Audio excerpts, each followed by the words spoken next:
Assalamualaikum warahmatullahi wabarakatuh. Anak-anakku yang Bapak cintai dan Bapak banggakan, alhamdulillah pada kesempatan ini kita masih selalu diberikan kesehatan dan semoga pembelajaran daring ini akan membawa manfaat bagi kita semua. Dan tidak lupa anak-anakku, pada kesempatan ini kita harus selalu jaga kesehatan, protokol kesehatan harus tetap dijaga ya. Cuci tangan, memakai masker, dan juga menjaga jarak. Nah, pada pembelajaran kali ini di hari Senin tanggal 21 bulan Februari 2022 masih dilaksanakan pembelajaran secara daring, dan pada hari ini juga Bapak akan membawakan materi tentang tema 7 tentang kepemimpinan, subtema 1, pembelajaran 1. Nah, di sini kita lihat bahwa kepemimpinan di sekitarku, yaitu mungkin ada di wilayah kita ya, seperti ketua RT, ketua RW, kepala desa, dan mungkin di rumah tangga atau di rumah kita. Nah, seorang pemimpin adalah harus memiliki suatu keputusan dan lebih merupakan hasil dari proses perubahan karakter atau transformasi internal dalam diri seseorang. Banyak contoh sosok pemimpin di sekitar kita, ya. Pemimpin negara disebut presiden. Nah, pemimpin desa disebut lurah atau juga kepala desa. Pemimpin sekolah disebut kepala sekolah. Pemimpin istana disebut raja, dan masih banyak lagi contoh pemimpin yang lainnya. Bahkan dalam lingkungan kita yang tadi Bapak sebut, ada rukun tetangga, rukun warga, gitu. Dan mungkin di rumah kita ada pemimpin, yaitu seorang ayah atau bapak kita. Nah, salah satu contoh Bapak akan memberikan teks tentang seseorang pemimpin yang banyak digandrungi oleh warganya. Di sini adalah seorang pemimpin yang ada di lingkungan kepala desa atau juga lurah. Kita bacakan bersama-sama. Pemimpin yang baik adalah orang yang mau terus belajar dari siapa saja. Sebagai ketua RT yang dicintai warganya, Ibu Erika banyak belajar dari Pak Abdi. Beliau seorang lurah Kampung Palapa yang letaknya bersebelahan dengan Kampung Sehat Melati. Seperti banyak orang lainnya, Ibu Erika terinspirasi atas keberhasilan Pak Abdi menggalang warga untuk menjaga kehidupan beragama dan kerukunan beragama. Seperti yang dirasakan oleh Ibu Erika hari ini ketika menghadiri undangan peringatan Hari Kemerdekaan di Kampung Palapa, Ibu Erika mendengarkan pidato Pak Abdi. Seperti ini pidatonya. Warga Kampung Palapa sudah lebih dari 68 tahun negara kita berdiri mandiri. Merdeka dari penjajahan, setiap tahun kita berkumpul merayakannya, bukan tanpa tujuan. Aneka lomba dan kegiatan makan bersama adalah bentuk syukur kita atas kebebasan untuk hidup, berkarya, dan ungkapan terima kasih kita atas jasa para pahlawan yang berjuang untuk kemerdekaan ini. Wargaku tercinta, satu hal penting yang tak akan bosan saya sampaikan adalah agar kita selalu menjaga perilaku kita sesuai tuntunan agama. Aneka kegiatan yang kita lakukan dalam memperingati kemerdekaan ini harus selalu kita dasari dengan rasa syukur kita atas anugerah Tuhan. Dengan izin Tuhan Yang Maha Esa, para pahlawan berjuang merebut dan mempertahankan kemerdekaan negara kita. Nah, di sini kini marilah kita mengisi kemerdekaan ini dengan berbagai kegiatan positif. Semua kegiatan hendaklah kita niatkan sebagai ibadah kepada Tuhan. Dengan begitu semoga Tuhan meridhoi semua yang kita lakukan. Selamat berpesta memperingati kemerdekaan bangsa. Wargaku, semoga Tuhan yang Maha Esa selalu melindungi dan menuntun langkah kita. Semoga desa kita semakin maju, semoga seluruh warga semakin makmur dan bahagia. Nah, ini adalah salah satu contoh teks tentang seorang pemimpin yang di mana seorang pemimpin ini sangat toleransi terhadap agama dan selalu eh, amal mengamalkan ajaran-ajaran agamanya. Nah, di sini tidak terlepas dengan kita terhadap Pancasila, yaitu sila pertama adalah ketuhanan yang Maha Esa. Nah, dalam contoh teks ini kita bisa terinspirasi bahwa kita hidup di Indonesia terutama ini memiliki falsafah ideologi bangsa, yaitu adalah Pancasila, yang salah satunya adalah sila pertama ketuhanan yang Maha Esa. Nah, dalam sila ketuhanan yang Maha Esa, kita di sini dituntut karena kita itu manusia yang beragama. Salah satu tuntutan kita adalah mengaku kita beragama, yang pertama harus bertakwa. Takwa itu adalah menjalankan perintahnya dan menjauhi larangannya, itu salah satunya. Nah, contoh kecil di kalian adalah dengan mengerjakan kewajiban-kewajiban yang diperintahkan oleh agama, yaitu apa? Ya, kewajibannya adalah sholat yang 5 waktu. Nah, itu kalian apalagi kelas 6 kalian sudah semua, kalau bisa dikatakan sudah wajib melaksanakan sholat itu, makanya kalian harus tetap menjaga sholat yang 5 waktu itu. Nah, dalam toleransi antar umat beragama, kita harus selalu menghargai, menghormati kepada pemeluk agama yang lain. Seperti Pak Abdi ini.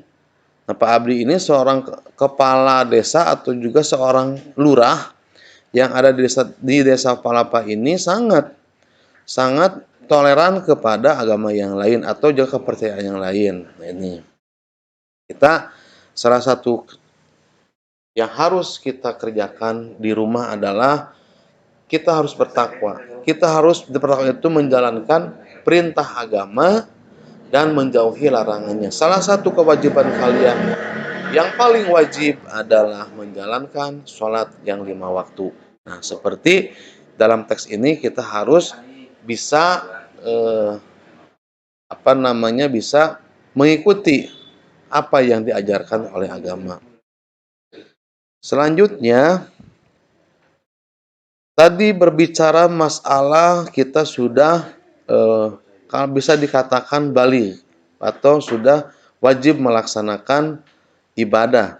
Nah, di sini salah satu contohnya kalian sudah bisa atau sudah wajib melaksanakan ibadah. Salah satunya menurut agama adalah kalau perempuan sudah haid, kalau laki-laki itu sudah berusia 13 tahun atau juga sudah mengalami mimpi. Nah, di sini perbandingan fisik sebelum dan saat dan setelah pubertas. Kalian pasti mengalami masa anak-anak sebelum pubertas, masa remaja saat pubertas, masa dewasa setelah pubertas. Nah, pubertas di sini kalau dikata orang Sunda itu sudah balik gitu, sudah balik. Salah satu cirinya adalah itu masa anak-anak sebelum pubertas. Perkembangan tubuh pada masa ini memungkinkan anak-anak untuk mampu membaca, berhitung, memiliki rasa sedih dan malu, serta sudah mulai dapat melakukan pekerjaan-pekerjaan ringan dengan pendampingan orang tua. Nah, masa anak-anak sebelum pubertas ya. Terus masa remaja saat pubertas. Pada masa remaja, manusia akan mengalami pubertas. Nah, pubertas ditandai dengan terjadinya perubahan fisik, pola pikir, dan pematangan fungsi organ reproduksi manusia. Nah, yang ketiga, perubahan fisik Ya, tadi ciri-ciri pubertas ya. Kita lihat ciri-ciri pubertas yang lainnya. Nah, di sini ciri-ciri pubertas pada laki-laki. Masa pubertas laki-laki ditandai dengan dikeluarkannya sel kelamin yang menjadi tanda bahwa organ reproduksi tersebut sudah berfungsi. Nah, adapun perubahan yang lainnya, contohnya tumbuh kumis dan janggut, tumbuh jakun, dada tampak bidang. Nah, terus ketiak mulai mengeluarkan aroma-aroma yang tidak sedap, ya. Suara berubah menjadi lebih berat. Terus tumbuh jerawat di wajah. Selain itu, yang ketujuh, tumbuh rambut halus di area ketiak dan alat kelamin. Nah, itu ya, jadi salah satu ciri-ciri pubertas pada laki-laki. Adapun tidak semua laki-laki memiliki kumis atau juga janggut. Nah, di sana kita lihat saja salah satu cirinya di antara 1 sampai 7 itu. Nah, ciri-ciri pubertas pada perempuan. Nah, tumbuh jerawat di wajah, tumbuh rambut halus di area ketiak dan alat kelamin. Nah, tadi sudah Bapak sebutkan di awal, tumbuhnya apa? Payudara lebih membesar, gitu. Pinggul semakin membesar. Nah, tadi setelah dibahas, suara jadi lebih melengking, ya. Jadi lebih melengking itu kalau bisa dikatakan cecerewetan lah gitunya, cecerewetan nih sok gitu. Ya depan sadaya cerawat, cerewet, mulai sudah dewasa itu, ya. Gitu. Nah, selain itu, tadi dikaitkan dengan pidato. Pidato, kalau sudah dewasa pasti kalian sudah bisa berbicara. Nah, kalian harus bisa berpidato. Nah, pidato di sini adalah sebuah kegiatan berbicara di depan umum atau berorasi dengan susunan yang baik untuk menyatakan pendapatnya. Nah, tujuan pidato apa? Tujuan pidato adalah yang pertama memberikan sapaan dalam suatu acara. Yang kedua, memberi suatu pemahaman atau informasi kepada orang lain. Yang ketiga, mempengaruhi orang lain agar mau mengikuti keinginan kita dengan sukarela. Yang keempat, membuat orang lain senang dengan pidato yang menghibur sehingga orang lain senang dan puas dengan ucapan yang kita sampaikan. Nah, susunan pidato atau struktur pidato di sini tadi ada pembukaan. Terus di sana dalam pembukaan ada salam pembuka, ucapan syukur, sapaan kepada para pendengar, dan pengantar topik. Yang kedua susunannya adalah isi pidato, disusun secara sistematis. Maksudnya apa pidato itu, tujuannya apa, sasarannya apa, rencananya apa, langkah-langkahnya apa. Jadi jangan pidato itu kalau temanya sudah ditentukan, jangan membawakan pidato kemana saja. Jadi harus ada tujuan, harus ada sasaran, ya, harus sasaran. Setelah itu terakhir adalah penutup. Nah, kesimpulan. Di sini ada kesimpulan, ada harapan, ada pesan, ada ucapan terima kasih dan salam penutup. Nah, dalam penutup ini memperkuat apa yang dibacakan atau apa yang dibicarakan di awal diisi itu, ya. Diisi tujuannya apa? Nah, diperkuat dalam penutupan gitu ya. Nah, itu tentang struktur pidato. Nah, ciri-ciri pidato. Nah, ciri-ciri pidato yang baik apa saja? Satu, memiliki tujuan yang jelas. Yang kedua, isinya mengandung kebenaran. Jadi tidak hoak ya, tidak bohong. Pidato itu jangan bohong. Apa yang dibicarakan itu karena pidato bukan dongeng ya. Pidato itu sesuatu yang dibicarakannya itu benar-benar.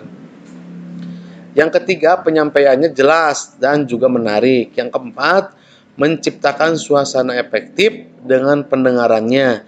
Yang kelima, cara penyampaiannya sesuai dengan latar belakang pendengarnya. Yang keenam, menggunakan intonasi, artikulasi, dan volume yang jelas. Apa intonasi? Naik turunnya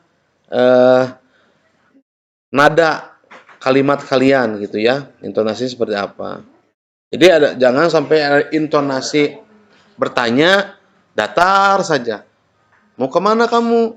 Jadi seperti itu. Dia ada intonasinya agak naik, misalnya mau kemana kamu? Itu kan beda itu. Terus artikulasi, bagaimana cara melafalkan bunyi bahasa.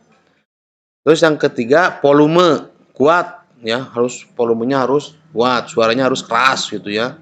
Supaya apa? Supaya yang pidato yang kalian bawa itu betul-betul bisa didengar, bisa dicerna oleh para audien gitu.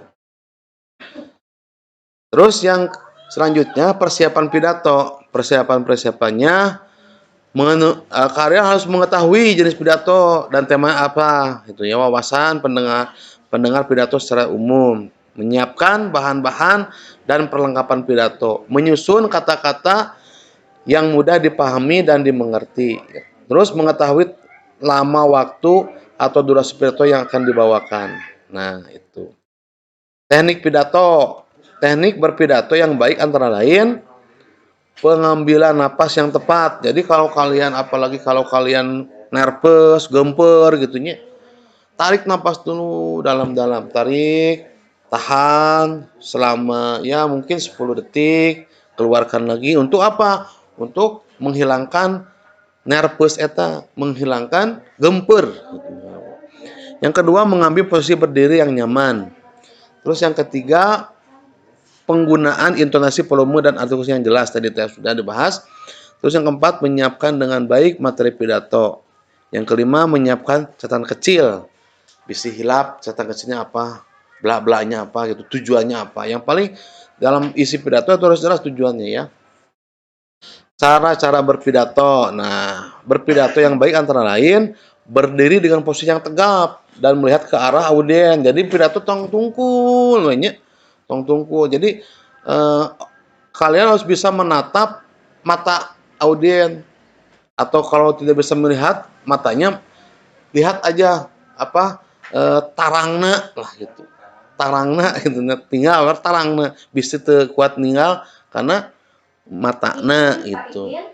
Yang kedua, menyampaikan pidato dengan bahasa yang santun, jelas dan mudah dipahami. Yang ketiga, memberikan sapaan penghormatan kepada orang-orang penting yang hadir. Jadi kalau ada di sana ada yang hadir, misalnya guru, kepala sekolah, sebutkan yang terhormat, Bapak Ibu guru yang terhormat, Bapak kepala sekolah. Misalnya ayah di sana teh Pak Lurah atau Pak Kades, yang terhormat Pak Kades. Gitu. Misalkan di sana ada tokoh agama, sebutkan yang terhormat tokoh agama, gitunya.